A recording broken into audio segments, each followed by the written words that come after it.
بسم الله الرحمن الرحيم نحمده ونصلي ونسلم على رسوله الكريم أما بعد.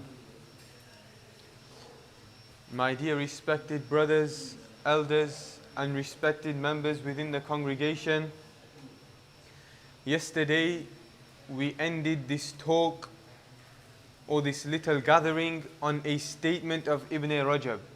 My dear respected brothers, after the gathering, quite a few individuals, they came up to me and they asked me whether I could repeat this statement which we ended on yesterday. So inshallah we will start with this today.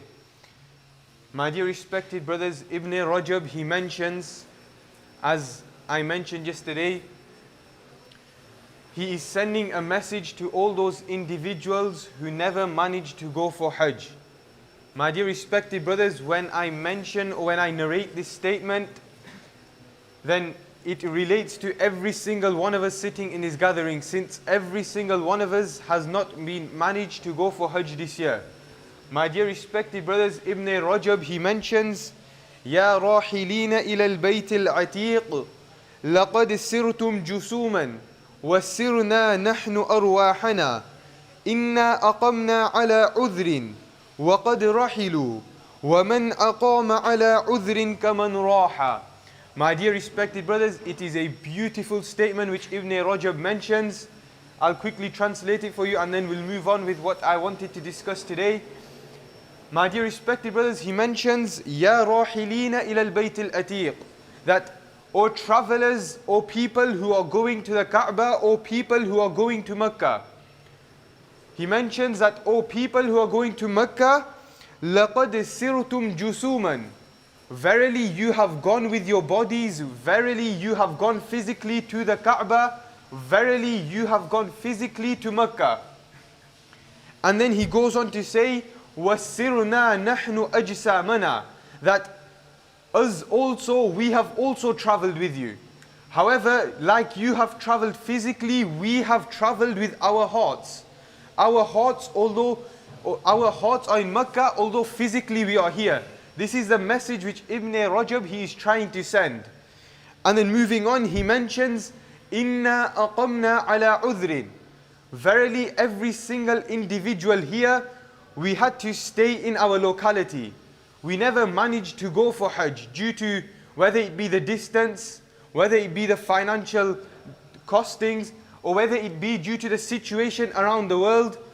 Every single one of us never managed to go for Hajj this year. So he mentions, Ibn Rajab, that verily we stayed back in our locality due to an excuse, due to a reason. وَقَدْ رَحَلُوا, and verily you lot have managed to go. Verily those individuals which went, they managed to go.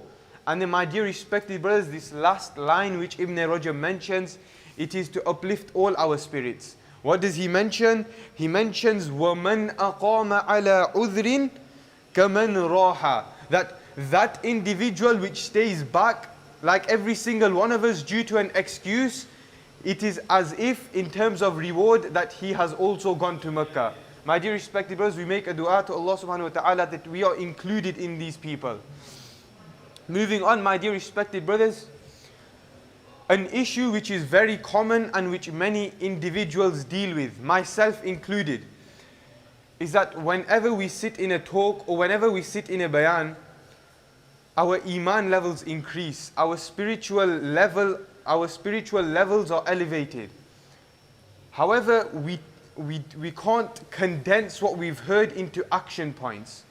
So although we've sat in a talk, although we've heard good and we want to do something about it, we find it difficult to condense what we've heard into action points which we can take back with us. And the problem with this is that although we might have sat in a bayan where we've heard something which we want to act upon, we don't know how to go about it. So my dear respected brothers, to counteract this problem or to counteract this issue which we deal with or which many people deal with, all I want to do for the remaining time today, whether it be 5 or 6 minutes, is give you 5 or 6 simple action points which every single one of you can take back today and say, today I heard this and I want to act upon this. My dear respected brothers, I have condensed actions which we should be doing in these 10 days of Dhul Hijjah, All I will mention is the action and one hadith or one statement. That is all I will mention, as this will be easier to understand and to condense into an action point. So my dear respected brothers, the first action or the first way in which every individual should be spending or should be focusing on in these 10 days of Dhul Hijjah, firstly, is to perform or to keep our tongues moist in abundant dhikr. My dear respected brothers, it is narrated regarding Abu Hurairah radiallahu anh. It is mentioned that when these 10 days of Dhul Hijjah used to come, he used to specifically go to the markets and he used to recite the takbirat loudly. He used to go to the markets during these 10 days of Dhul Hijjah and he used to recite adhkar so loudly that every single person around him, whether it be companion or whoever it may be, they were all encouraged to also recite these adhkar or these takbirat. My dear respected brothers, this is very simple. Every single one of us can do this today. Whether it be coming to the masjid or when we're going for the masjid, we can indulge ourselves in these adhkar. We can say them loudly. Whoever will be walking past us and they hear this, inshallah, they will also be encouraged. Moving on, my dear respected brothers, in relation to this performing abundant adhkar, Maymun, who was also a scholar of the past, rahmatullah alayh, he mentions that during my life I have come across people, I have come across such companions that when these 10 days of Dhul Hijjah used to come, they used to recite so much adhkar, they used to recite adhkar so loudly, the only thing I can compare it to is the crashing of the waves. Maymun, he mentions that the only thing I could compare these scholars' adhkar to during these 10 days is the crashing of the wave. And my dear respected brothers, the reason for this similarity or the reason for this simile or metaphor is that the crashing of the waves, they are loud and they are continuous. Similarly, the adhkar of the pious during these 10 days, it used to be continuous, non-stop. Every single second they used to get, they used to indulge themselves in these adhkar and these takbirat. My dear respected brothers. And this is another very easy action point which we can all take back today, inshallah. Moving on, my dear respected brothers. Another action point or another point which we can take back, easy to understand, easy to remember, is fasting. Fasting in these 10 days, especially on the day of Arafah.